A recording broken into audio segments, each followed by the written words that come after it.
Welcome to Anything But 9 to 5, and in this episode we speak with Maggie, a specialist mental health practitioner. We talk to her about her origin story and the obstacles that she had to face to pursue her passion of helping those in need. Let's start the show.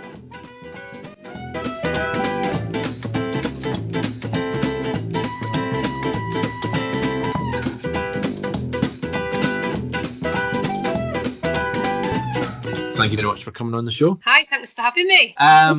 So, Maggie, can you tell us currently what you do at the moment? Right, so I have like a dual role at the moment. So I work as a liaison and diversion practitioner, and I work as an approved mental health professional. So it's sort of like a dual role. You work, part of my job is with the NHS, and then part of my job is with the council, the city council. Right.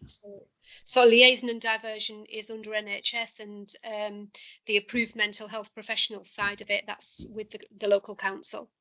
Right, I see. So that must be a bit quite. You must have to fairly organise your day to kind of have kind of two roles. Is there a lot of intersection between that role? Do they kind of bleed over into one another, or is it two kind of separate entities? They're sort of separate roles. So the liaison and diversion part of my role, that's like my everyday job. So I do that every day, and then you go on what's called an AMP rota. If you're an approved mental health professional, it's shortened to an AMP. So qualified AMPs, and because it's quite a demanding role, and it takes a lot of coordination and a lot of effort from the AMPs that do the role, it's a sort of very specialised role. So you go on to a rota, and you do that on a rota basis. Right, so I see. depending on where you work, it depends on how many times you're on the rota in that month. Right, I see. So what can we give as a kind of example of what kind of things you do in this role? What kind of things you do? Because obviously your role is one of that's kind of helping people and assisting people. So can you go into the detail of what you would actually do as just an example? Right, of both roles? Or... Yeah. Okay, so the liaison and diversion role, that is a role where we work in police custody. And we work with people who come into custody. We're NHS staff, so we help and support people. We assess people in custody, and we look to try and put some support in place if they need it. So that could be support around mental health, problems with drugs and alcohol, problems with various, anything really that they've got problems, if they're homeless, if they've got learning disabilities. And we write court reports, so we send those to the courts to try to support people, and our role predominantly in that is to divert people away from the criminal justice system and try to get them into support that would help with problems that might have caused them to come into the criminal justice system in the first place. So that's that side of it. The AMP side of it is where if somebody's suffering with a mental illness, and perhaps at that point they don't recognise it, maybe don't want to go into hospital, don't think they need support, and that's where the law has the Mental Health Act, and that comes into that then, and it might be that somebody needs to have an assessment under the Mental Health Act. So as an AMP, you would coordinate that assessment. So you would get the doctors to come out with you. As an AMP, you're basically a specialist social worker with you can be a nurse or a psychologist or an OT. I happen to be a social worker background, but you have specialist mental health training. So when you go out and you do that assessment with the doctors, basically what you're bringing to that assessment is you coordinate it, you're bringing the social aspect, so you're looking at that person's needs socially and looking at whatever alternatives there could be to admission to hospital, and then trying to signpost and direct people away from hospital if you can. Not always possible. If somebody's very unwell and needs to be detained under the Mental Health Act, then as an AMP you would make that application based on your two medical recommendations that you've got from your doctors at that point. So Yeah, so that's more complicated. You're basically a specialist on the Mental Health Act if you're an AMP. Right. Okay. So then you're, like, just to obviously summarize, you then kind of, for example, you have someone that's got issues that's in police custody. You'll then kind of assess whether or not the circumstances of them being there are due to these mental health kind of issues and things like that, or make an appropriate assessment on how they should be handled, treated, things like that. Yeah. Yeah. At that point, when they're in police custody, that role, that's what you're doing, and you're trying to divert from custody by looking at whatever their social care needs might be and trying to put that help and support in place. The AMP is very separate from that. You could have gone into custody to do an assessment under the Mental Health Act, but if I was on the AMP rota, the two don't cross over. If you see what I mean. You know, if I was in custody doing one role, I wouldn't flip into the other role. If I'd assessed that person and I thought they needed a Mental Health Act, I would go to the AMP that was on duty that day. I wouldn't just step in and do it, because that would probably be a little bit of a conflict of interest. Yeah. You know, you would need to get the AMP that was on the rota to come and do that assessment. And equally, if I'm on the AMP rota, I can be doing those assessments anywhere.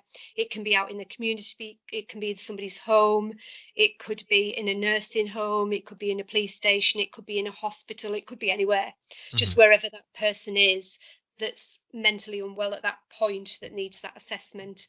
I would coordinate it there. Right. Okay. Does that make sense? It's sort to of me, like, to me, yeah. Yeah. I've got Like trying that to there. explain it to a lay person who doesn't know that role, it's quite difficult. You must have to kind of really compartmentalize when you're doing things like that. That's quite fascinating. I knew there was aspects of that somewhere, but I didn't realize it went into such detail, like yourself. So that's really fascinating. So we've got to ask then, Maggie, talk us through your origin story from when you started to where you are now, and how you got there.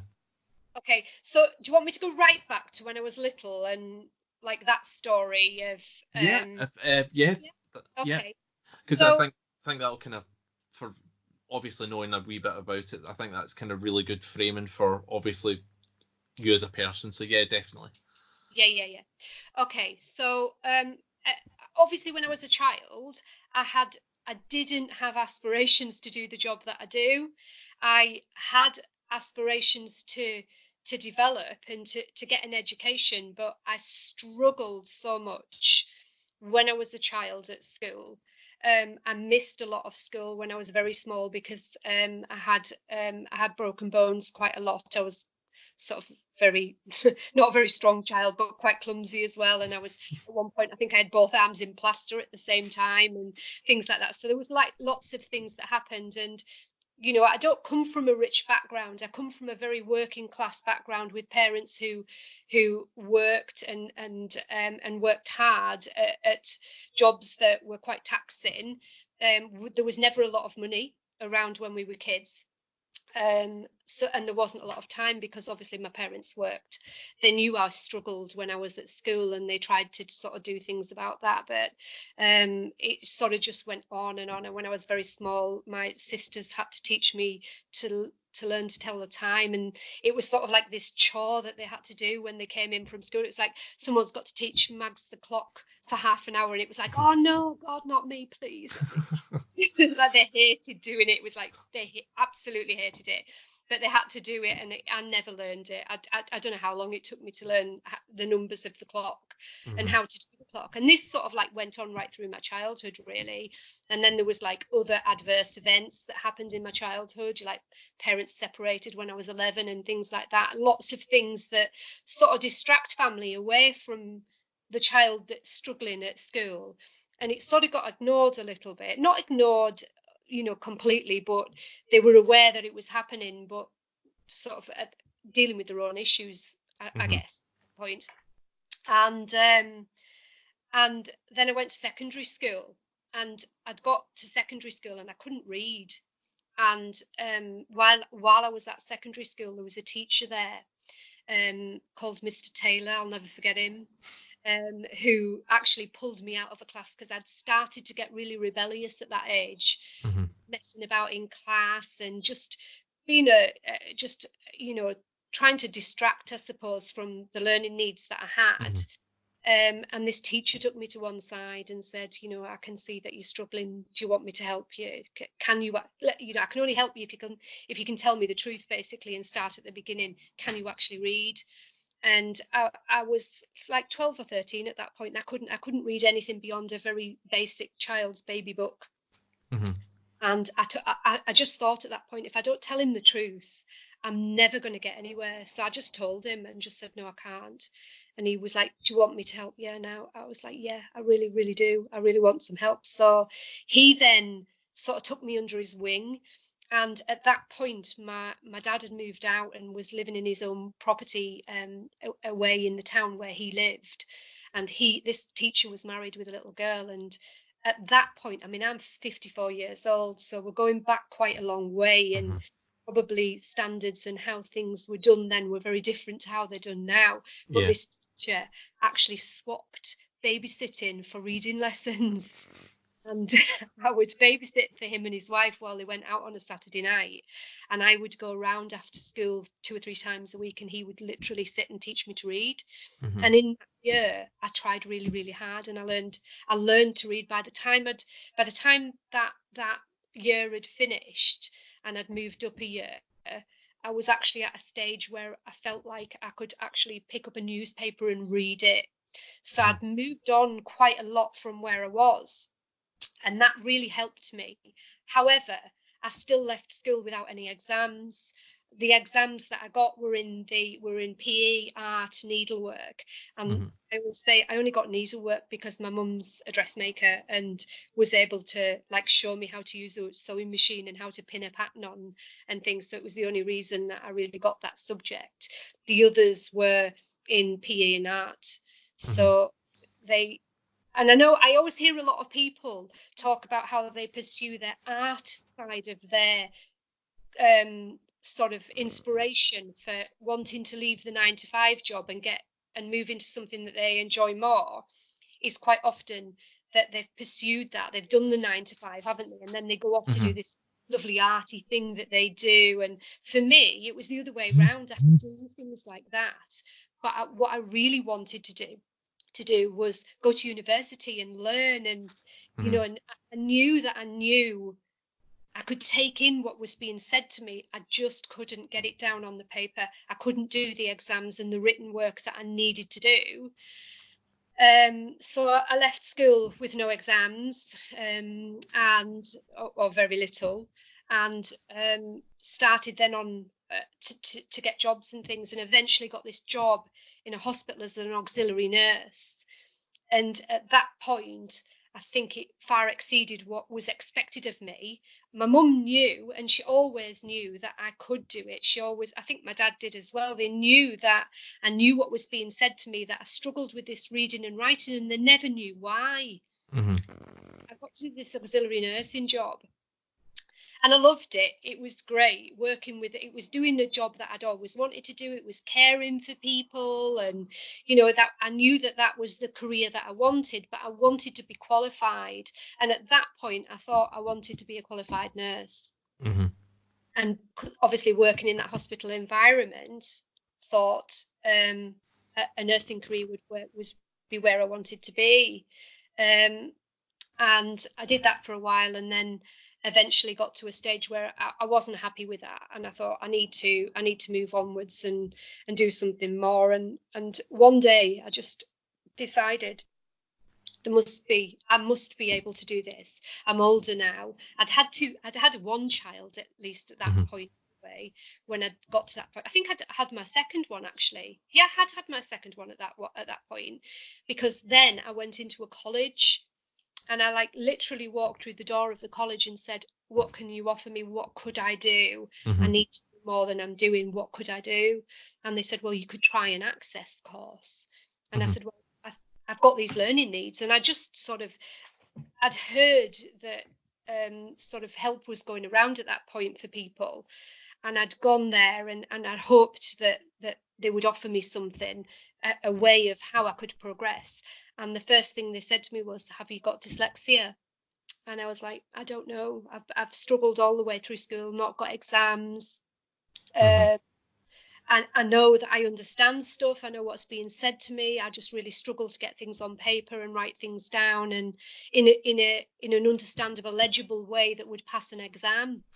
So they sent me to do a test, and I did a test at that point in the college, and that test came out. They said, as soon as they did it, they said, "Yep, it looks like you've got a learning difficulty. We'll refer you for a full assessment." Had that full assessment and got a diagnosis of dyslexia. Wow. And it was an absolute hallelujah moment. For me at that point, it was just like, right, now I know. It was like all the pieces slotted in. Then it was like I knew what the reason was, that there was an actual reason. There was a diagnosis as to why I hadn't been able to do the education as far as I'd got. So so that was, and that just opened so many doors at that point. So when you got this diagnosis, what year was that? It would have been, I think, because I had 2 children at that point, so it would have been probably 95. Probably 95. Yeah. That's obviously a while to kind of go through quite a few academic places, obviously primary school, high school, to be so in the dark that what that, like you said, that missing piece to the puzzle. It must have been quite tough to kind of have to deal with that and kind of know in your heart, it's not because I'm stupid or anything. It's because there's just something between my brain and between the piece of paper that's not computing. And it's frustrating. It's frustrating even now, because obviously it doesn't go away, and just because you get that diagnosis doesn't mean it goes away, and that it was a hallelujah moment. It was like, oh, thank God that there's a reason why I struggled to do what, to keep up, and why I struggled through school. It wasn't just because I was lazy, because I'd had that. I couldn't be bothered. I wasn't interested. I could do it if I wanted to. There was all sorts of things were said to me over the years. She doesn't apply herself. She's more interested in talking to her friends. There was loads of stuff over the years that all these labels that you get when you've got dyslexia, and it's a learning disability. And it doesn't go away. It just made me more determined, because as soon as I got to that point, and it was like, right, there's a reason why. And they were so reassuring at the college. They said, we can give you extra time for exams. We can give you a reader. We can give you a writer. We can give you a computer so that you can do your essays and you can spell check. All of those things. It opened up a whole new world to me. Yeah. And I was hungry for it at that point, because it was like, you give me the tools to be able to do it, and I'll show you that I can do it.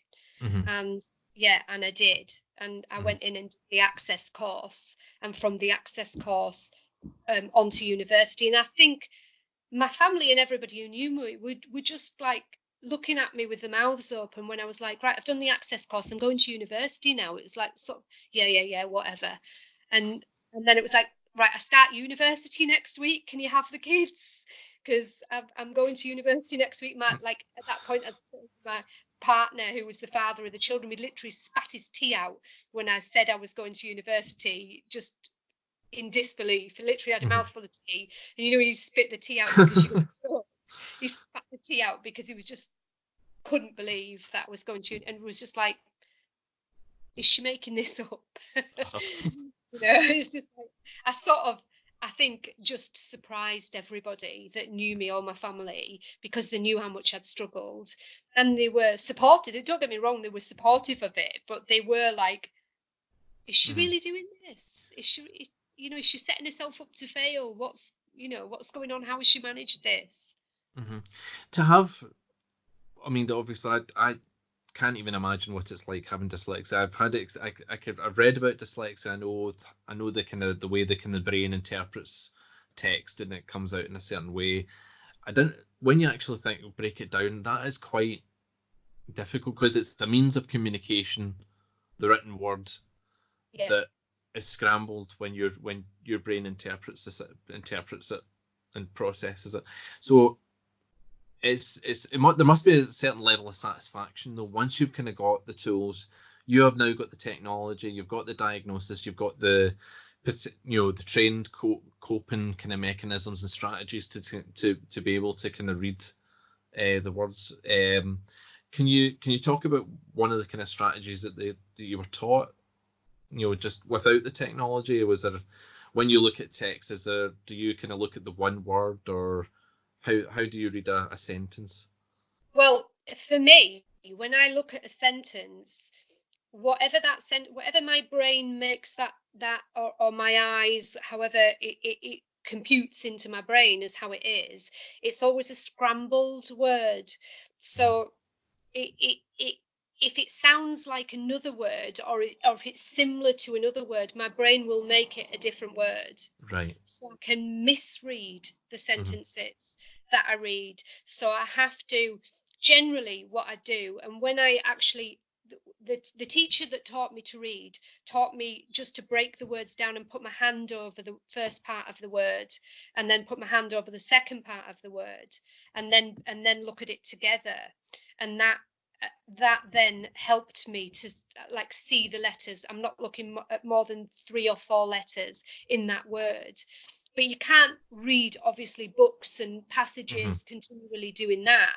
So as I was learning, it was more the context. If I could get the context of that conversation, then generally I would be able to. I could, if I read any line of words in one go, chances are I'm going to read that wrong, and I'll have to reread it a few times.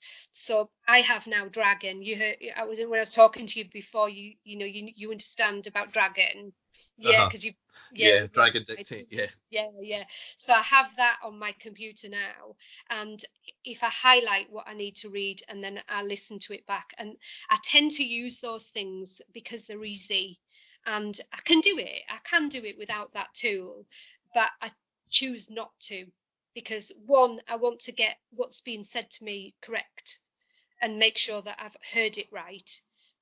So that I know how to respond to it, because so many times I've got myself into trouble at work and things like that because I read something, I don't quite read it right, and I get the wrong end of the stick, and if I do it too quickly and then I reply, sometimes people come back to me and go, oh, what are you talking about? So I have to make sure that I get things right. So I prefer to use the dragon now. Using any tools and techniques and things that were shown to me, my dyslexia is very severe, and they did say that when they did that, they said they were surprised I'd got as far as I'd got, really, given the level of dyslexia I'd got, because it was so severe. And it doesn't just affect words and letters, it affects numbers as well. Oh, that must be quite tough as well. Yeah, I didn't realize it. Logically, I should kind of realize, it would affect numbers, but that is it's quite the adversity you've been given, but it definitely sounds like your kind of drive to kind of move forward definitely is kind of taking that, I always had that drive. I mean, my desire to work with people and to help people it was long-standing in my family, in the way that we functioned as a family. My dad had his own demons to deal with, and he was an alcoholic, although I don't ever remember him being drunk ever in my life, but he was an alcoholic, and he supported people through AA. All my childhood, we went to Al-Anon, and he went to AA, and so I watched him coaching other people, because when you're with Alcoholics Anonymous, you become a mentor, and I watched him mentoring people. And then I told you that little tale about my grandma, where when I was a kid, and the homeless man came to the door. He knocked on the door, and I was like, what's he here for? What does he want? And my grandma was like, shush, shush, shush, shush. And when he'd gone, she said, he's a homeless man. He comes to this town every year. And when he comes round, I was like, well, what did he come for? And she said, well, he came for something to eat and some money. And I said, why, why did he come here? How did he know where to come? And she was like, well, because we know him. We've known him for years. He always comes every year. I was like, how did he know where to come? And I obviously, as a small child, couldn't get my head around that. And I thought about it when I went away and thought, what about all the other homeless people that need help and support? And got my friends together and we did this plaque on a piece of cardboard and put it at the end of the road saying, all homeless people who need food and this way, with an arrow on it pointing to my grandma's house. You must have been popular. Yeah. My grandma took it. She was just like, no, don't do that. Don't do that. Yeah. We make a difference one person at a time. One person. Yeah. But it's sort of like when I think it was always something. My mum said at that point, I should have known you were going to be a social worker, because it was always, I think, in my family, what I'd seen, I came in a small community, everybody helped everybody else, and neighbours helped each other in times when things were hard. I watched my grandma help people. I watched my dad help people with addiction problems. And, it was just part of who I was as I grew. And that helping people role was always going to be something that I would do. Hence, I suppose, even before I got sort of qualifications, I was an auxiliary nurse. So, that was a role that I really loved. I just felt that I could do more and was eager to have that education. And then when I eventually did go to university, I went and I did social work degree. And then after you've done your social work, you get all these other doors open. And I went back and I did the post-qualifying mental health qualification. Then I went back again and did the further mental health qualification. So it's like, 4 years at university to learn to be an AMP, so that you've got those qualifications so that you can do that. And you never stop learning, because the Mental Health Act changes all the time, codes of practice changes, ways of working changes. To me, Maggie, it sounds like you're trying to make up for lost time with school and primary school and high school. Eternal student, yeah. Rasputin. I mean, now at 54, if I could go back to university now, I would. I just would. It became like a game for me right from the off. It was like, bet you can't write an essay about that, and that's how I took it. And I was like, bet I can. I bet I can get a really good grade as well. And I did get good grades when I was at university, and I think it was just, I was just so eager for it. It was just like, it was learning that I'd never done as a child, that all of a sudden I could do at this level that was interesting and that I wanted to do. Well, it almost kind of sounds like the brakes were taken off your bike, and that was it. Once you were going, you were going. There was no stopping you. Yeah. And I guess that's my message really to people is, if the drive is there and the determination is there to get to where you want to be, don't let things stand in your way. And definitely a learning difficulty like dyslexia, don't let that stand in your way, because there's tools there to help you. And if you use that tools and you use the help and support that's offered, you can get to wherever you want to be. You can be whatever you want to be. I've raised my children to right from the off. My son has dyslexia, but I've raised my children right from the start to say, whatever you want to do and whatever you can be, you want to be, you can be it. Don't let anything stand in your way. Yeah, you're only limited by your potential. Absolutely, yeah. If you know that you can do it, if you want to do it, you can do it. You've just got to look and say, right, okay, this is where I am now. This is where I want to be. How am I going to get there? And then start on that path. So you finished university and you became an AMP. Yeah. Was that an immediate thing? Yeah.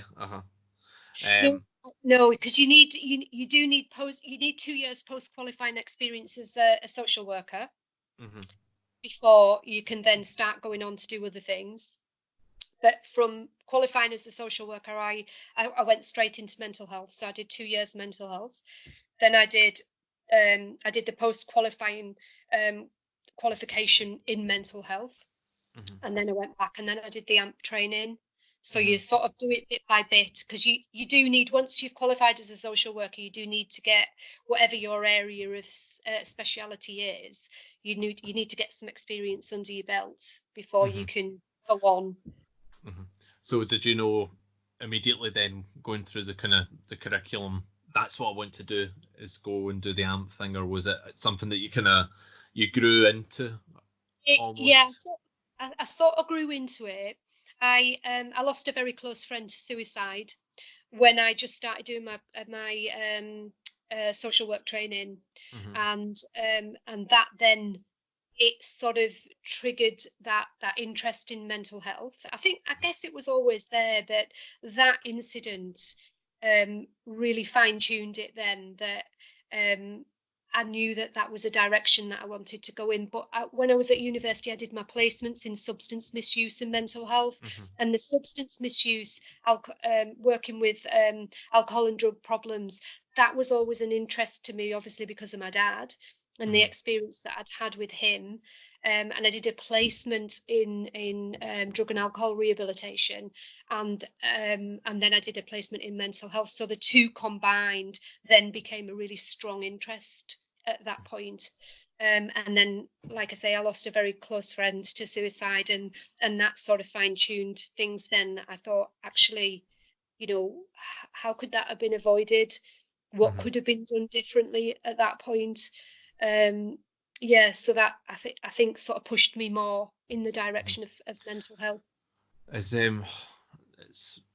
It's always, I always find it interesting when, for the people I've been talking to, how a horrible situation like like your friend, how some sort of good came from it, almost from something so dreadful, and it's wonderful to kind of hear that from that you've then decided that's the way I want to go. I want to help people like him to stop, or at least try and prevent as many as I can from following the way my friend did. I take it that's probably, am I reading that correctly? Yeah. Yeah. I mean, it's always there. I think when you've had an experience like that and you lose somebody that's very close to you, it does, in mental health services, I think it does make you think more about the people that you're working with, and about how bad things can get, and signs to look for, because you don't always see the signs when somebody is really unwell, particularly with things like depression. You don't always see the signs. People quite often put a mask on and try and face the world, and my friend definitely did her best to do that. I saw her the day before. She actually took her own life, and she sort of gave me the thumbs up in the street, like everything's okay, and clearly it wasn't. And and that I don't think that ever leaves you. It never leaves you in your life, but in your mental health career, it doesn't leave you either, because you constantly think about that. And when you deal with somebody whose mood is low, it makes you reflect on that, and it makes you listen to what family and friends are saying to you about that person. Because the person themselves might be putting a mask on, and they might be rallying and doing the best, but friends and family notice the difference. And I think carers come into things a lot at that point. It is very interesting, the kind of, while I've been doing this podcast as well, I've kind of met people with drive like yourself, but they also at the same time, I never imagined that I would actually uncover so many people who deal with mental health as part of, obviously there's Sean Hunter, Dr. Sean Hunter, who I understand that you've worked with before, and this is how you kind of connected us through the But I've also met a friend that I knew from high school, who's created a book called Lucy's Blue Day, which is about mental health awareness for children. Oh, you've heard it here first, folks. I listened to that one. listened to that podcast and ordered it. Yeah. But it's fascinating, obviously, that he's, mental health does come up with this. And one of the things I think about with this is obviously that Anything But 9 to 5 is about people pursuing their passions. And also, it seems to be that mental health or the pursuit of happiness seems to come hand in hand with a lot of this. It was when we listen to any of our guests, there is that passion, there's that fire and rise. And obviously, I can see you over Skype at the moment, so I can see the passion kind of coming from you. So for people who are listening, she's got very passionate eyes when she's talking about this stuff.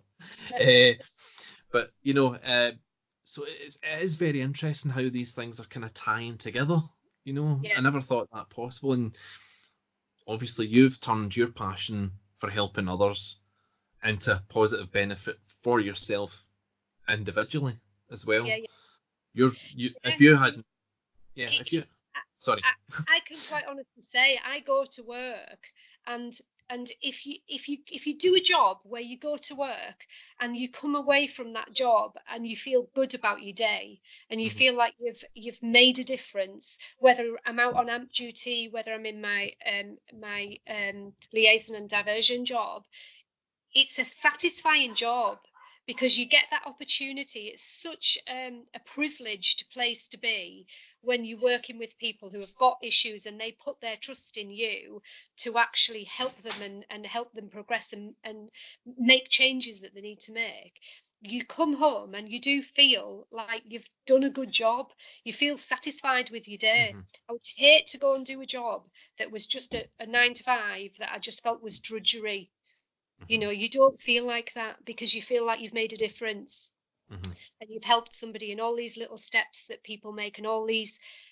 I always think every interaction that you have with somebody at work is a therapeutic opportunity. So the conversation that you have with them and how you treat them and the suggestions that you make and how you move them forward is all therapeutic and all goes towards making that person progress. If you think of all the positive conversations you've had in your life, when I think back to Mr. Taylor when I was a child, in that moment, him saying to me, what's the issue? What's the problem? Why are you so angry? Is there something going wrong at school? Can you actually read? He asked me the vital questions that required me to give him the answers that were going to make a change. I gave him the honest answers and he didn't laugh. He didn't shut the door in my face. He didn't say, right, you're on detention. He said, right, how can I help you? And those life experiences stick with you.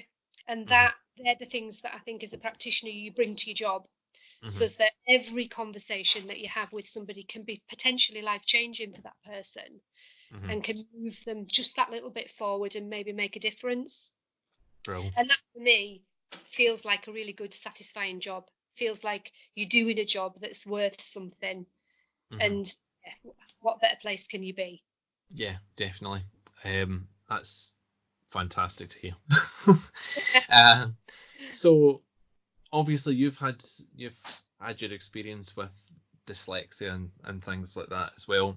For people who may be under the impression they have dyslexia, or people who have been diagnosed with dyslexia, what kind of advice would you give them from your perspective? Obviously you encountered this in the early 90s. Yeah.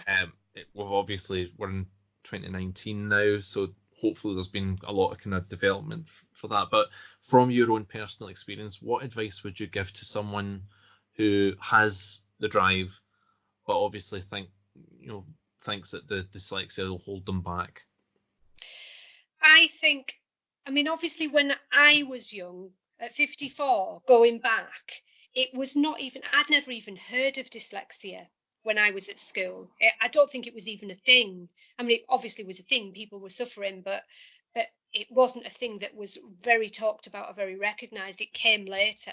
And I think a lot of youngsters now that are at school, there's a very good chance that they will, if they've got learning needs, it might have been picked up on and they might already have a diagnosis. If somebody hasn't got a diagnosis, but they've managed to sort of scrape through school but they feel that there is something and it's holding them back, they can go and ask for an assessment. They can go to their whatever local college that you're going to. If you think that you've got a learning need, you need to go and talk to somebody at the college, because they can trigger all of that for you. They will trigger you going and having an assessment. They do like a basic initial assessment to start with, and then if that highlights that there might be issues, they can then point you in the right direction of where to go to get the full assessment. And that's with a psychologist, it's a full learning needs psychological assessment. You can also go to the Dyslexia Association. So if you can afford it and you've got money, that it costs, I think it costs roughly about £250, maybe £300 to have an assessment done privately, and anybody can ask for that. You can you can contact the Dyslexia Association online, and they will give you the list of psychologists in your area that you can go to, and you can have a private assessment done. And I would just say to anybody, if you feel that that's the thing that's holding you back, have the assessment. Go to a local college, or any, if you're already at university even and you're struggling and you think there might be something, you can go to your tutors at university and you can start it there. I do know people that have that sort of muddled their way through school with mediocre grades and got to university and then had their assessments when they were at university. So wherever you're at, whatever stage you're at, you can, there's places that you can go. If you've got children and you think that they've got dyslexia, you can go to the Dyslexia Association. You can go to the school, and you can ask for an educational psychologist at school to have a look at them. Sometimes schools support that, sometimes they don't. It depends on the school. Some schools feel it's not a helpful diagnosis. There's lots of different opinions even now out there. For me, I think it's a helpful diagnosis, because I think I'm somebody who needs an answer for a problem. There's a problem, I need an answer. And then when I've got that answer, maybe there's something maybe I can't, and I have to accept that just is, or maybe there's something I can do with that to make something better. So it depends on the person really and how much they need to know. But I think if you've got the diagnosis, like for work now, for me, because I've got dyslexia, work have to support me through the disability rights. So I get a laptop, I get the Dragon equipment that I need on my computer, which enables me to do my job. I could, in all honesty, do my job without it. I would just be up till midnight typing more, and I could do it, but it would take me a lot longer than it does. The Dragon is an invaluable tool, and I had the very early Dragon that was first out sort of 20 years ago, and it was okay, but it's nowhere near what we've got now. What we've got. I mean, I often hear people say, oh, I've tried Dragon, it's useless. So, I've tried that in the past, it was crap. I gave up with it, and I said, well, have you tried the recent ones? Yeah. They've came a long way, definitely. Yeah, they have. Yeah, they're great. Yeah, I've installed it for a few members of staff. Have you ever used it? Yes, I have. It takes a while for the Glaswegian accent to be to be picked up. You're going to stay in and train your Dragon. Yeah. I've definitely learned to enunciate whenever I'm dictating, so that it understands every nuance to my voice. I still find myself doing that as well with people I speak to from Canada and the States. Whenever I speak to them, I find that I end up doing generic Scottish. So it is very much like this. It is someone's impression of how someone from Scotland would say if they were very polite. Well, that was good. I understood every word of that. Well, we got there. So we got there in the end. So, Maggie, this is just the advice time of the podcast. Somebody wants to kind of go and do your kind of job, or wants to go into social work or mental health. What's your advice for them? Well, you've got different routes into mental health. So you could do social work, and that opens doors. You just do your social work degree. When you've done that, you can qualify into children and families, mental health, working with adults, learning disabilities. There's different routes. Or you could do mental health nursing, which is specific to becoming a registered RMN, they call it, so registered mental health nurse. Or you could work in learning disabilities, if that's something that you wanted to do. Or you could do psychology. They're sort of predominantly the routes. Oh, sorry, I'm forgetting. And my colleagues that work as occupational therapists will always say, don't forget about us, because occupational therapists also work in mental health, and they can also become AMPs. Registered nurses can become AMPs, learning disabilities nurses, OTs, and learning disabilities nurses. All can become AMPs. It tends to be predominantly mental health social workers that become AMPs. Right. But that was because in the olden days, it was called ASW, which was approved social worker, because it was only social workers. But I think it was about around 2010, they opened it up and said, actually, it doesn't only have to be social workers who do this. All of these other disciplines that work with families and carers and have a more social perspective on people that they're working with could do it. So they opened it up, but not a lot of nurses and OTs come forward to do it. Okay. And then, of course, you could be a psychiatrist, depending on your grades. Yeah. That's one of the routes. It's just, for me, that's just somewhere over there. I think if I'd have been younger when I'd got my diagnosis, perhaps in this day and age, if I'd have been setting off now, I might have gone down that route. But it would have involved doing a medical degree, so who knows. Well, if you did, Maggie, you'd be the second Dr. May that I know. My mother-in-law is Dr. May as well. So that would be, well, in fact, my mother-in-law and my sister-in-law are Dr. Mays. So plural. What's that? Dr. May? Yeah, 2 GPs as well. My father-in-law's he's Tom May, so yeah. I wonder if they're related somewhere. There's maybe the possibility. I don't know. I could ask and find out. You never know. You never know.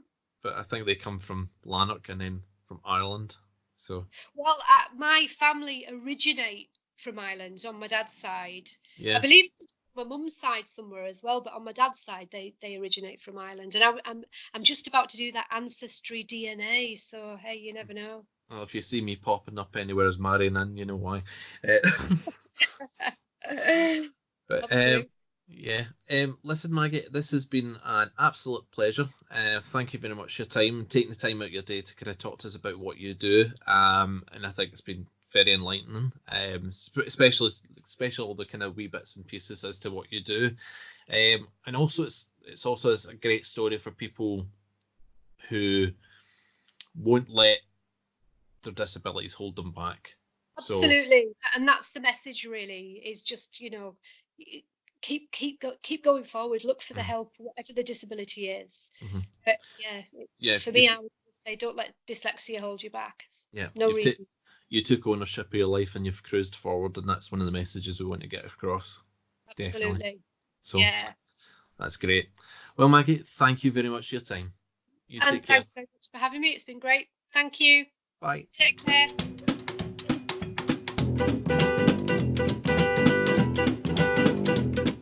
A very big thank you for Maggie for being on the show. If you would like to be a guest on the show, feel free to contact us at our email address, which is anythingbut925@gmail.com, or if you want to contact us through social media, the handle is the exact same for both Facebook and Twitter. It's at Anythingbut925. Please like, comment and subscribe, as it really helps us. Thanks.